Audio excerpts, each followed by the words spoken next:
am of Japanese descent, and each year I go to visit my family in the north of Japan, and also do the Oban, which is basically like the Day of the Dead in Japan, when the spirit of the dead come to visit the land of the living. During this period, I decided to go visit Kyoto a little, and long story short, after walking for a while out of the city, I began climbing a nearby mountain to discover a substantially sized cemetery. Being a young lad of 16 at the time, I decided I'd go exploring and see which families are interred here. It was about 3 p.m. and it was scorching, and the trees here and there in the cemetery bore a welcoming shade for me to cool down a little. After about 10 minutes or so of looking around the very old stone slabs, I realized a few odd details. First, it seems I somehow got lost in the cemetery. Mind you, I have an excellent sense of geolocalization, and I found my way out of many a forest, mountains, airports, and such. The cemetery itself was lower in its middle part and surrounded by woods, so I think I was in the lower part because the horizon was only tombs. Secondly, it was getting dark. As I said before, it was around 3 p.m., so that was very odd, and the surroundings had that yellowish tinge you get at dusk. If I make a small cultural parenthesis, dusk is called Totso Geredoki in Old Japanese, and it's supposed to be the in-between moment when strange things occur. Not a good time to be surrounded by tombs. Third, I was getting a little cold. Not like I was plunged in an icy pool, but more like when you're in the middle of the mountains and you can feel some coldness through the gaps of your coat. After that, I began to see some weird shadows or something on the corner of my eyes. Very weird because I wasn't feeling panicked or anything, and I could calmly observe them. It was moving like these old lava lamps, very deliberately, and sometimes looked to be like human shapes or huge faces. I was walking toward it because I thought it can harm me physically, and I can certainly punch it, but it was like a mirage and it was fluttering. After a while, I started to feel like I was in danger, and I was getting colder and colder. And at this moment, I saw a monk, who was very surprised to see me there because the cemetery was supposed to be closed at this hour. He brought me back to the entrance, and I told him it was open when I got in. He informed me that he was next to it all day and didn't see me pass by. I assume he thought I went in for a fraction, so I told him everything I saw and felt. He seemed very surprised at first and then told me to look at the hour. It was 6:10 p.m. That means I was there for like 3 hours. He then told me I shouldn't come here while the sun is setting, that I could have been taken away by Kamikakushi. Anyway, it was a very weird experience there, and I suggest to everyone that you don't enter any cemeteries, let alone the cemetery east of Kyoto near the Shogunzuka Mountain, near dark.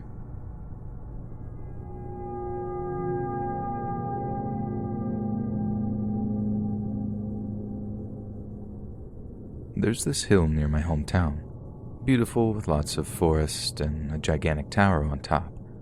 There's always wild parties on the top of that hill, but other than that, locals seem to kind of avoid this hill. Some even say there's something wrong with the forest up there. Nearly no wildlife and people, especially hikers, say there's weird stuff happening. I was always a bit skeptic towards those people and wrote it off as drunk people hearing stuff that's not there, etc. Until today. Me and my friend got invited to one of those parties on top of the hill. The drive up there is already quite adventurous because the streets are snowy, the turn's narrow, and on one side of the road is a 10-meter drop. So better drive carefully.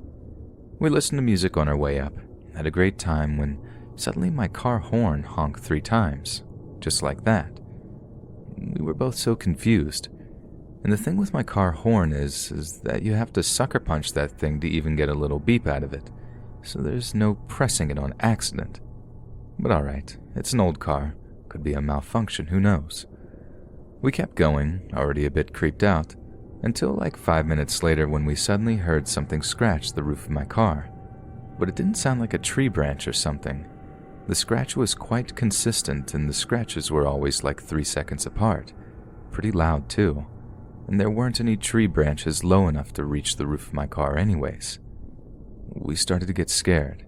but there's no way to turn around on that street, so we just had to keep going until we reached the top.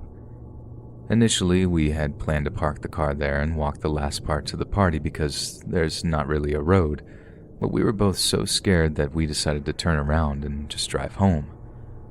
On our way back, nothing really happened until we reached the part of the road where we heard the scratching on our rooftop. And I kid you not, in the fresh snow on the street were footprints. 3 perfectly straight rows of footprints. I don't know if they led from the forest to the other side of the road where the 10-meter drop is, or from the drop to the forest, but either way, that's creepy, man.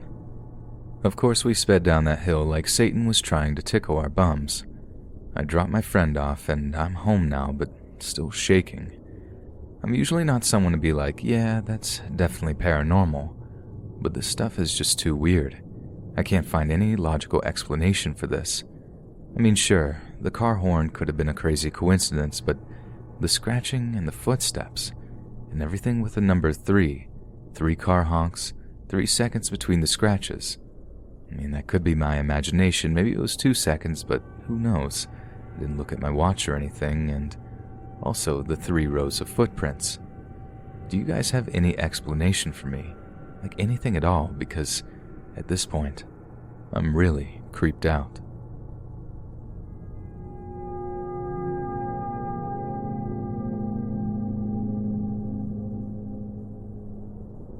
My mom is a scientist. She doesn't spontaneously do anything. She is used to careful planning, organization, and preparation. However, with this house, she threw that all away. After looking at it online, she went to visit 2 days later and bought it a week after that, despite it only being 10 minutes away from our old house, and the old house being perfectly fine. That was the first strange thing. When I finally came home from college and came into the house for the first time, I felt weird. Now, I used to be a skeptic, but now I'm not so sure. Unlike most houses or places I stay where I hate it only when I'm alone in the dark, this house is just creepy regardless of the time of day. The basement is unfinished and eerily dark despite dozens of lamps and lights. The first floor is stuffy and it feels crowded, and the second floor almost feels depressed, like there's an overwhelming sadness that lingers like cigarette smoke. But throughout the whole house, it feels like you're being watched from around the corner. It's as if there's someone peeking around the door frames and walls, staring at you, waiting for you to do something. It's extremely paranoia-inducing, and it's throughout the entire house. Day or night, rain or shine, it's a constant. It wouldn't be strange if it was just me feeling this, but my brother and mother admit to feeling the same sort of paranoia or depression, especially upstairs. Now, there are some strange things that have happened. My cat sometimes is scared of the upstairs. One time I brought her upstairs into my room. She clawed her way out of my arms and darted under my bed. I couldn't lure her out with cat treats. I had to drag her out using my baseball bat, and when I did, her tail was all bushy and her pupils were blown. My mom doesn't believe in ghosts at all, but after coming to this house, she constantly talks about the fairies in the house that live in the basement, and when upstairs, she talks to Charlie. When I ask her why, she says, just in case. My mom said that one morning she saw the cat up on her hind legs and just batting randomly at the air for over 10 minutes. When I was home alone during the day, I wanted some water, so I left my room and was in the hallway when I heard a clear whistle. It was impossible to miss, and wasn't the house creaking or anything because it had a distinct sound. It went from high to low pitch like a mocking whistle. My brother lost his wallet one time. I saw him leave it on the countertop in the kitchen, and then, hours later, he couldn't find it no matter how hard he looked. My mom told him to go downstairs and ask the fairies to give them back. My brother hesitantly went to the basement and said he apologized and asked for his wallet back, and 10 minutes later, it was sitting on the edge of the countertop. My brother rarely comes home. He's 5 years older than me and lives at my dad's apartment because my mom kicked him out for doing drugs constantly and not paying rent. But whenever he does come over, the cat starts acting really protective or possessive of herself. She doesn't like him to pet her and always whines whenever he does. My mom told my brother that the fairies don't like him and that he should apologize. This one doesn't have much credibility because my brother does a lot of drugs and stuff, but he swears that when he was walking downstairs from first floor to the basement, someone shoved him on the stairs and he nearly fell. And then, a little later in the basement, he said that he felt something directly behind him, standing over him, and he had never been so scared in his life. Let me know what you guys think. There's definitely not enough evidence to outright say this place is haunted, and I'll need a lot more concrete evidence, not just feelings and vibes, but it is a weird place.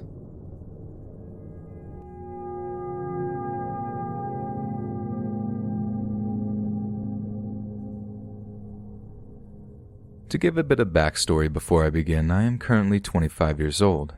I grew up in Washington State. For a number of years I lived with my grandparents and my mom after we lost our home. This incident takes place 7 years ago, but I've had weird stuff I've considered paranormal happen ever since I was little. At the time, we lived at my grandmother's house, which we returned to after 5 or so years living away from there. When I was a kid, there was tons of stories surrounding ghosts and creepy stuff that happened to both my sister and my brother. A lot of this stuff my grandma would dismiss as nonsense and tell them to shut up about it. There's plenty of stories I can tell later if people are interested, but right now I'll focus on the latest big one. At my grandma's house, I took the guest room and made it my own. This room was fairly small and had a long, thin closet only a few feet away from the foot of my bed. Inside was mostly old stuff my grandma kept inside as storage after my grandpa passed away, but she's kept a lot of her own personal belongings there in plastic containers for years, stuff like fabrics, old dresses, photo albums, etc. A few months after we moved in, I started to hear creepy sounds from the closet, stuff falling over, shuffling, or sliding against the door. My grandma would check occasionally, but nothing would be out of place. Eventually, every so often, I would hear a music box playing from inside the closet late at night. It wasn't anything startling, but every single time it would happen, I'd feel deeply uneasy and walk out to the living room to watch old shows with my grandma to avoid it. My mom and grandma would tell me I was just hearing things, and for the most part, I agreed, since the year prior I officially found out I suffer from night terrors. I figured that hearing things was part of it, and I started sleeping with headphones on, blasting my music, and this continued all the way up till a night when I was 18. I had a Skype group of online friends that I would hang out with, and we'd often stay up super late posting memes and playing games, and this would wind down with us having talks at night until we got tired.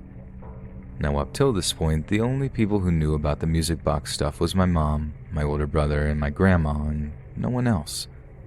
We all stayed up one night and I accidentally fell asleep in the Skype call, passed out on my mic in bed and all that good stuff. When I woke up the next morning, everyone made jokes at my expense and told me all about how loudly I snored and moaned in my sleep. But my friend at the time, Brian, piped up and joked about kicking something and a music box playing in the background. Everyone who stayed up that night said the same thing and said the music box music got louder, like it got close to my microphone. Naturally, I freaked out about this and asked if anyone could tell me what it sounded like, and my friend Hannah hummed the exact song I had been hearing from the closet. I told them all about it, and they all agreed that it was terrifying. When my grandma woke up, I asked her to find the music box in the closet and remove it. She dug through each one of the boxes in the stack and found it in the middle container, buried under old paper and clothing she packed away. She took it to her room, and I never heard the music again. I kept multiple things stacked in front of the closet for years after until I moved out. And to this day, every time I remember it, I get really uncomfortable. Like I said, I have more stories to tell from both me and my siblings from stuff that happened over our childhoods, if anyone is interested, but I'd be interested in your guys' thoughts on this.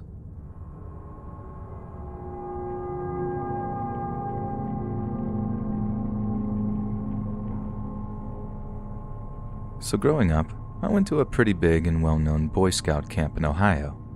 The staff would always tell stories of ghosts and omens in the camp. The camp had a heavy Native American influence. I always thought these were just stories. One summer I worked there and experienced a lot of things for myself. I will share a few stories but won't write them all due to the amount unless people want to hear more.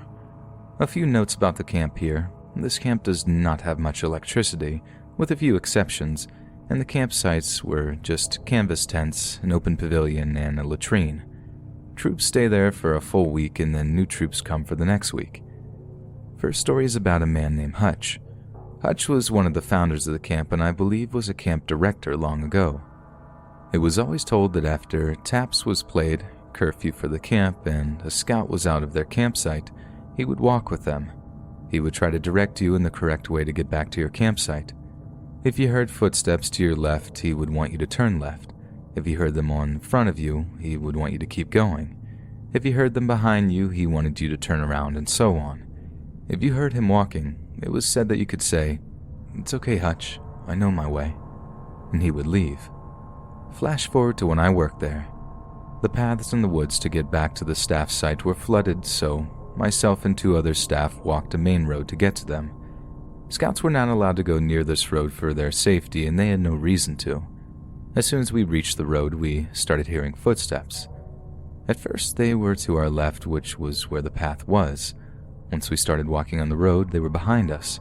Not sure if we were just hearing things, we stopped. There were a couple of more steps behind us, then they stopped. We continued and tried a few more times with almost the exact same results every time. Finally, one of the guys I was with stops and says, "It's okay, Hutch. We know our way." And the steps start to walk away. We continued on and didn't hear them the rest of the time. Second story involves our radios. Only higher-up staff got them and only one of the 3 female staff members had one. One night, a female voice comes through the radio and is crying and screaming for help.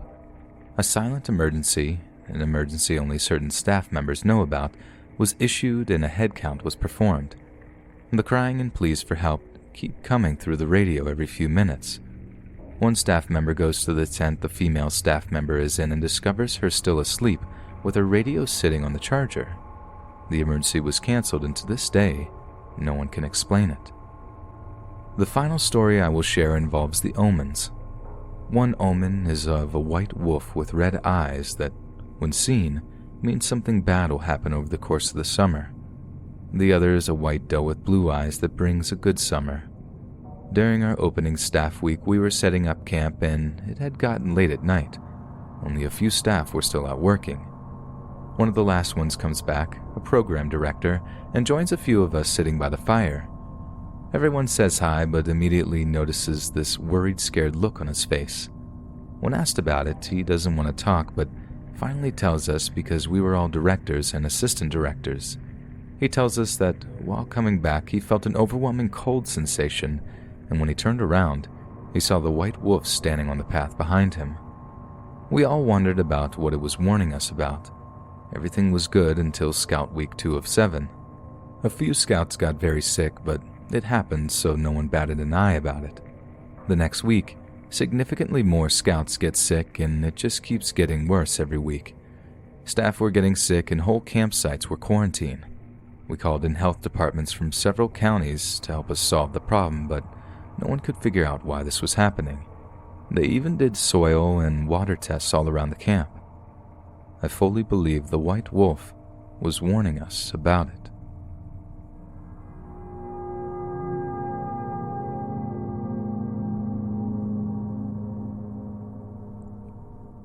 I'm a believer in the supernatural. Despite my belief, I have never believed in black-eyed children, even though I have always been fascinated by them. They just didn't make any sense to me. It seemed simultaneously random and contrived. Nevertheless, I've always thought of them as fascinating and hope to someday use them in a story. I never imagined that I'd be telling a true story about one. Very few authors make enough money for selling books to support themselves or a family, so I have a day job as a social worker for a private company in central Missouri called Sedalia. At the time, I worked in and around a small rural community called Windsor in Henry County.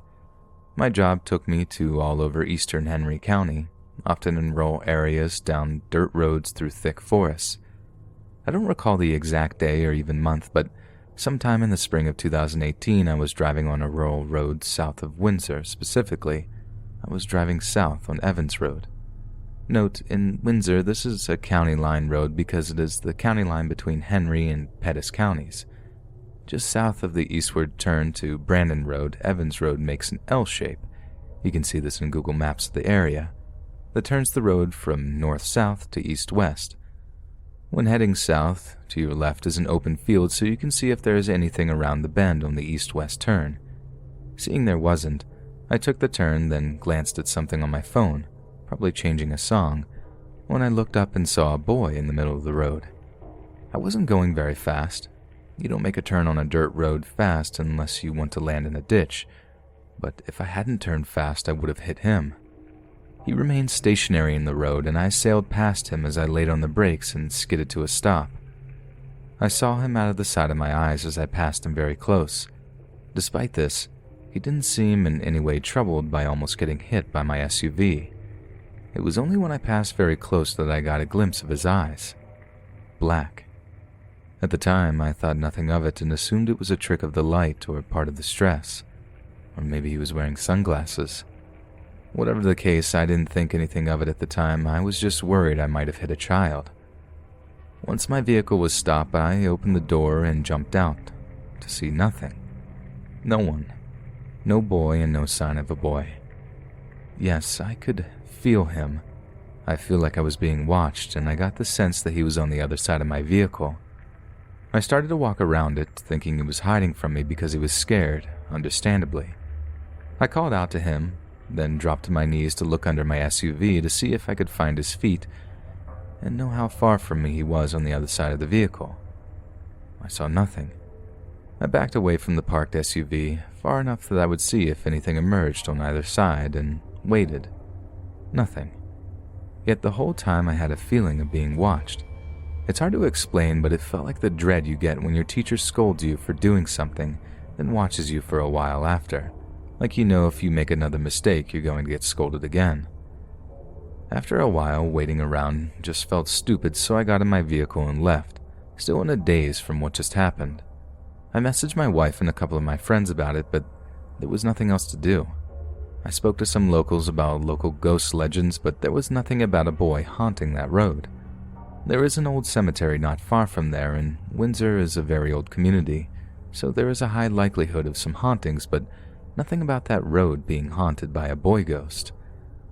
The feeling of being watched persisted no matter where I went for the next few hours, but was most intense when I was in my vehicle. It's worth noting that when I got out of my SUV, I left my door open, and when I was circling the vehicle at one point, the door was on the other side, so he could have jumped in there before I looked under it for his feet. It didn't occur to me at the time to search the inside of the vehicle. In a way, I'm glad I didn't. I left it alone after that, and it only ever came up again when my friends wanted me to relay the creepy story to others. Coincidentally, my voice tutor is a member of a local ghost hunting group, and I talked with him about it. He asked if the boy frightened me. I said yes, but not because I thought he wanted to hurt me. More like the same kind of dread you'd get being scared by a stranger. You just don't know what they want. It might be harmless, it might not. A few months passed and nothing. Over the summer I started walking at night to exercise. I often did this at night as my day job keeps me at work long hours and evenings are the only times I have, so I'm usually walking around 8 or 9. I like to listen to horror narrations and documentaries about paranormal and unsolved mysteries. I usually load these up on my iPhone and listen as I walk. I live in a small town called Coal Camp, just south of Sedalia, Missouri. It too is a very old town with a fair share of ghost stories. It was even the site of a Civil War battle. I noticed sometimes while walking I'd get that feeling again, like I was being watched. I would look around expecting to see someone looking at me, but there would be nothing. Coal Camp is a small town, and it's rare to cross paths with someone else that time of night. However, from time to time I would catch a glimpse of the outline of a boy, often in the shadows of someone's yard or an alley, only to have it vanish when I look back a second time. This has happened at least a dozen times, and it happened again as recently as last week, which brings me to my latest encounter, which is by far the strangest after the initial. While walking, I started listening to a YouTube video about black-eyed children. This was a compilation of spooky stories about them. While listening, my iPhone started acting funny. It would randomly skip to the next video, forcing me to jump back and find my place in the first one. My iPhone never does this. Coal Camp is literally in the middle of nowhere, so 4G is spotty at best. However, when it gives out, it usually just buffers or freezes. I've never had it just skip an entire video. I eventually assumed that there was something wrong with that video and went to another one. It wasn't what I wanted anyway. I wanted theories about black-eyed children. I had already started suspecting that was what I was dealing with, and I needed some real data. I found a roundtable discussion video about them and started listening to that as I walked. It continually did the same thing, jumping around like the first video. That was when I felt it again. Him. I felt like I was being watched. I turned to look up the street where I sensed he was standing, but saw nothing. I turned back around as my head passed over a row of houses. I caught a silhouette of him in an alley between two houses near a tree. I didn't realize I'd seen him at first, but when I did, I looked back and he was gone. I promptly returned home, but I have to stipulate that I wasn't really scared. I just felt compelled to return home. I don't think he means to harm me, and if he did, he'd had plenty of chances already, but I just felt I needed to be home. I played a random video as I walked home and experienced no more jumps. Once I was home, I locked the door and switched to YouTube on my TV. My wife was at choir practice, so I was home alone with our 4 cats. Once inside, I didn't feel him anymore. I started the video again, and it was playing fine for a while until it froze. As soon as that happened, I noticed my cat Arya pointing her nose at the front door, growling lowly. Arya is our most aggressive, territorial cat, also the smallest, so it's kinda cute, and she's most likely to confront an intruder. But she never hisses at a closed door, even where there is a neighborhood cat on the other side. If the big door is open and she can see out the screen door, she just stares down the other cats to let them know this is her place. She never growls unless the other cat is inside or near her, like if we open the door so there isn't a barrier. What I'm saying is that this was unusual behavior for her, but not out of character. If Arya sensed a threat on the porch that a door might not stop, she would have behaved in exactly this manner. Meanwhile, I had an overwhelming sense that I should not go to the door or look outside. Not dread, just knowing I shouldn't. The YouTube video would not play at all. I remember my front door security camera, which feeds to an app on my phone, and activated it. All I saw was a black screen. I assumed my app was down and restarted it, but nothing. I called my wife and asked her to check hers. She did and said hers was black too. Then, while I was on the phone with her, she said, "Oh, it's back." I grabbed my phone and looked, and sure enough, I could see the porch. Arya ceased hissing and walked off to do other cat business. I no longer felt the need to avoid the door, and when I looked myself, I saw everything was clear. Aside from this, the only other strangeness has been that I cannot add videos about black-eyed kids to my watch later list on YouTube. I can put them there, and they are there if I look immediately, but if I wait any length of time, they're deleted. It's been almost a week and I haven't been walking. I've actually been very sick this weekend, but I'm feeling better, so I haven't encountered him again. I no longer fear him, if I ever did. I don't think he wants to hurt me, as he could have already if he wished it. He's never knocked on my door or attempted contact, but I've never spoken to him either. Every time I feel him, I would try to say something. I don't get a feeling of maliciousness from him, only curiosity. My wife incidentally calls herself a cautious believer in these things, but she does not believe in black-eyed children specifically. She believes my initial encounter was a legitimate ghost sighting, but everything that has followed has been the product of my own overworked and highly creative mind, which is fair. I also know that this encounter is atypical of black-eyed children in that they tend to be malicious and sadistic, and are not shy about approaching people. Perhaps this one was touched that I got out of my vehicle to check on him after I almost hit him instead of driving away. There's no need to warn me of the risks. I already know not to let him into my home. If he comes to my door, I'll talk to him through it. Again, he's never tried this, though. I'm at a loss for understanding this. This is not my first paranormal experience, but It is by far the most intriguing. My previous paranormal experiences do not seem connected, but if anyone wants to hear them in order to find a commonality, I'd be happy to share those as well.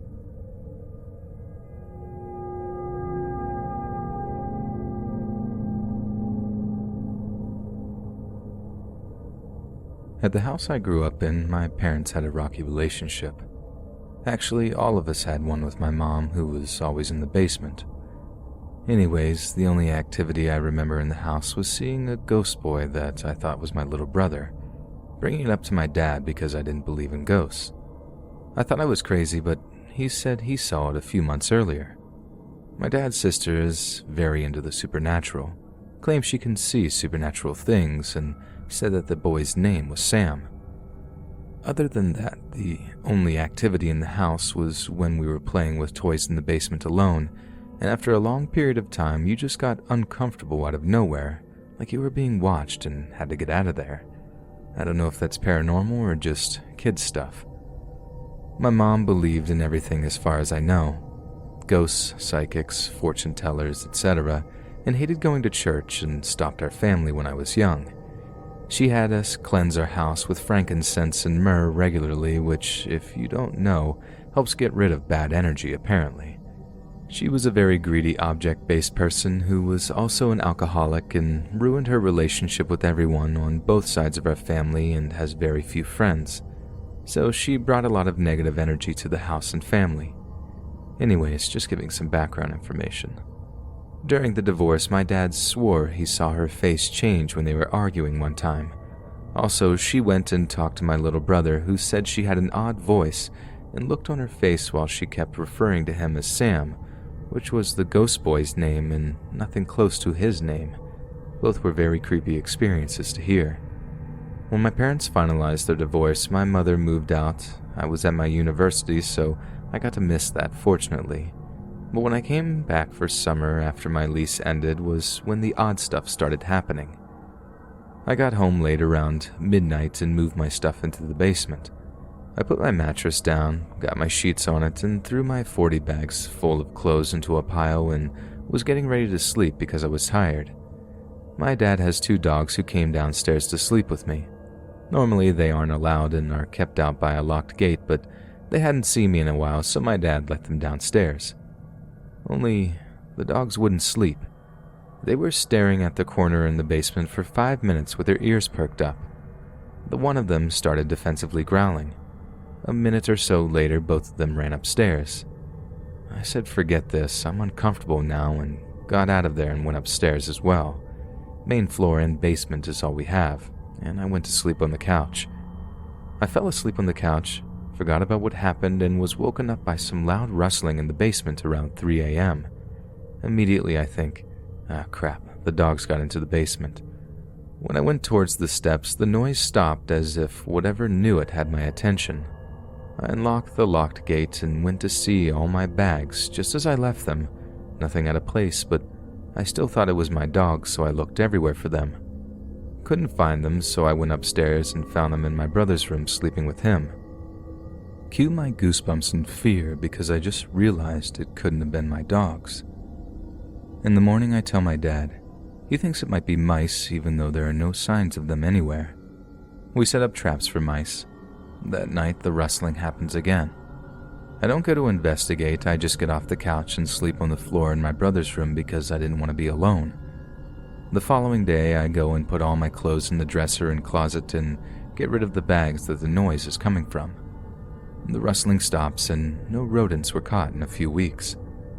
I got comfortable after a while with no activity and began sleeping on my bed again in the basement. I was up late every night because I worked second shift, 2 to 10 p.m., and played video games with friends until at least 2 a.m. very often. Cue the creepy stuff. Cupboards would creak open fully. One night when everyone in my house went out to eat, my desktop computer was pushed 80% off the desk down there and was hanging by the power cord when we got home. We cleansed the house with the help of my dad's sister. Activity throughout the summer ceased and I moved back to school in the fall. My other brother moved back in and was living in the basement. He claimed weird stuff and someone shaking his bed down there. Whenever I go back, he says the activity increases a lot down there. In November of this year, I was staying at this spooky house for a job interview in that area. I was sleeping in my dad's bed because he was sleeping at his girlfriend's house, and he knows I hate sleeping on the couch.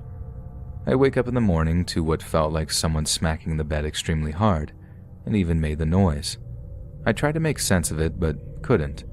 I brought it up, and my brother, who was residing in the basement, says it's fairly common occurrence for him down there.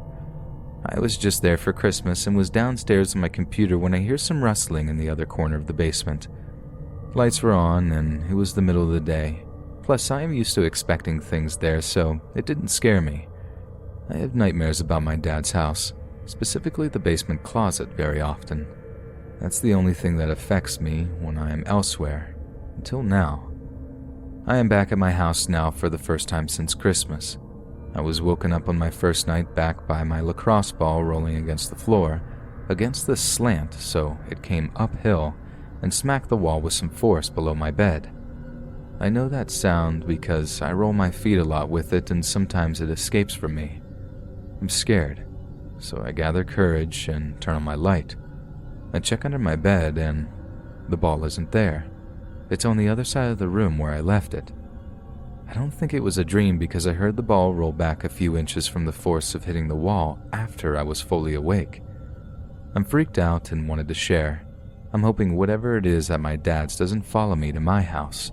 If anything else happens, I'm going to cleanse everything that was in my dad's house that is now here, and I'm hoping it was just another nightmare.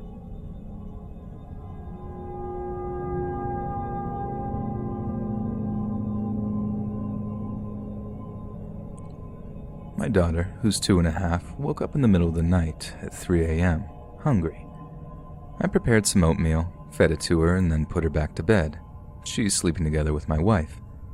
Normally, she talks a little bit and then dozes off. I was preparing to go to bed as well, then I heard some commotion coming from the bedroom. I thought she was playing, but she sounded a little bit more serious than usual, and then I hear my wife calling for me. So I went to them and asked, "What's going on, honey?" And my daughter said, "Daddy, you need to help the floating little girl."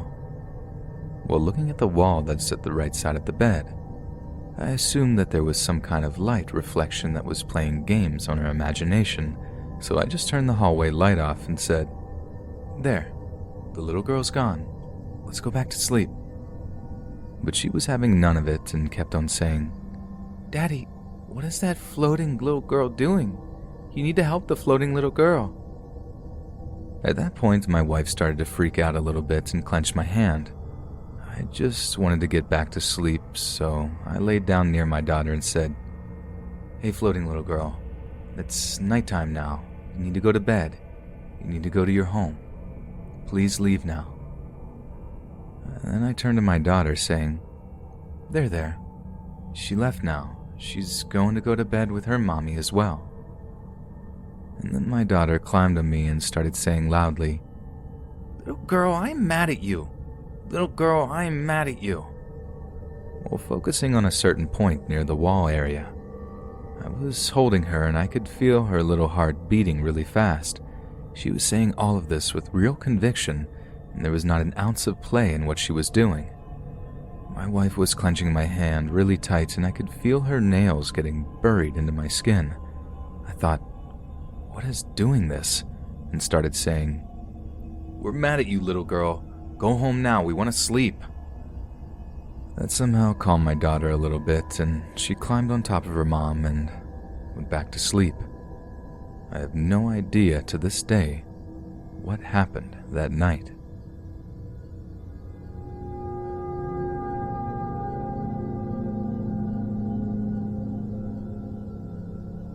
I would consider this post more substantial than my last two, but let me start by saying that I've always been interested in the things that can't be explained by science or logic, whether it's ghosts, poltergeists, aliens, or whatever. I definitely see myself as a skeptic, or did, but still, I find this subject fascinating. I love watching ghost sighting videos and those top 10 scary thing compilations. Me and my girlfriend have been living together for almost 6 years in this one house, although we are planning on giving our tenancy notice in the next month. As a couple, we've experienced a lot of ups and downs while living there. Loss of family members, my granddad being the most recent last September. Bouts of depression and anxiety from both of us, and lethargy mainly from myself during the last 3 years. We are usually happy, bubbly people, but for a long time now, we've been fed up and generally a bit down in the dumps. And also for a long time, we've been so desperate to get out of this house because it just seems to be draining us. Whether that's because of a sort of cabin fever, being a small house, or something else, we don't know. There's a bit of background on us, and now for the parts you're here for. About 6 months ago, we've been watching some H3H3 on YouTube. Gotta love Ethan and Ela. My girlfriend fell asleep first as always, and she can literally fall asleep mid-conversation, which I find strange, but hey. I got up to use the bathroom, then got into bed and fell asleep. I woke up suddenly at an unknown time, freezing cold with my girlfriend having claimed the covers. I was facing away from her, pulling the sheets back over to my side, and she was pulling them back to her side. At first, it was like subconscious half-asleep sort of thing, but then she dragged the covers over so hard that it knocked my fists into my own nose, making my eyes water. And at the same time, I heard a deep voice say, "Get off!" really quickly. That was not my girlfriend's voice, so I immediately flipped over to see what her problem was. Nobody was there, not even my girlfriend. My heart nearly exploded and my stomach dropped. I was frozen in fear for what felt like hours. I knew this was real. I was awake and fully aware of what was going on. My girlfriend came into the room a minute or two later with a coffee, then started to do her makeup routine for work, so this must have been around 5 to 6 a.m., and I just lay there and somehow managed to fall back asleep. The next day I felt fine, almost like it never happened, but my nose was killing me, so I know it did. I found the contrast of feeling intense fear a few hours earlier, and then extreme calm upon waking quite strange considering what had happened. Nothing was mentioned to my girlfriend. A few strange things have happened between then and this incident, but I'll just tell you this for now, as it's one that I really can't shake. 3 days ago I was sleeping and I was again woken up by this time. My girlfriend's face was less than an inch away from mine and she looked angry. In fact, she looked demented, wide-eyed, shaking and almost snarling. I very nearly crapped myself and jumped out of my skin and shouted, "What are you doing?" She slowly moved away from me but never took her eyes off me. She climbed out of bed, walked around the bed and headed out of the room, all while staring at me with the most disturbing, angry, wide-eyed, scary face. Just as she was leaving the room, her face slowly started to pull a sickening grin, as if she had accomplished what she set out to do, and then slammed the door so hard that it shook the house. I didn't dare go after her. No chance. I felt sick to my stomach, and I'd never been so scared in my life. That was not my girlfriend. She came back minutes later, perfectly normal, and asked if I was okay. I couldn't speak to her, so I went downstairs and just smoked like a chimney until I could get ready for work. Again, nothing has been mentioned to her. The second event here was by far the scariest, despite the first one involving invisible forces and voices. It was just so disturbing. Her face was so contorted it didn't look like her. Truly horrible. I even feel sick writing this now. Could my fascination with the paranormal have anything to do with this? Please, I need answers. Hey friends, thanks for listening. Be sure to subscribe and click that notification bell to be alerted of all future narrations. If you got a story, be sure to submit them to my subreddit, r/Let'sReadOfficial, and give and receive feedback from the community, and maybe even hear your story featured on the next video. And join my Discord to interact with me and other listeners directly. And if you want to support me even more, grab early access to all future narrations for just $1 a month on Patreon, and maybe even pick up some Let's Read merch on Spreadshirt. Links in the bio. Thanks so much, friends, and I'll see you again soon.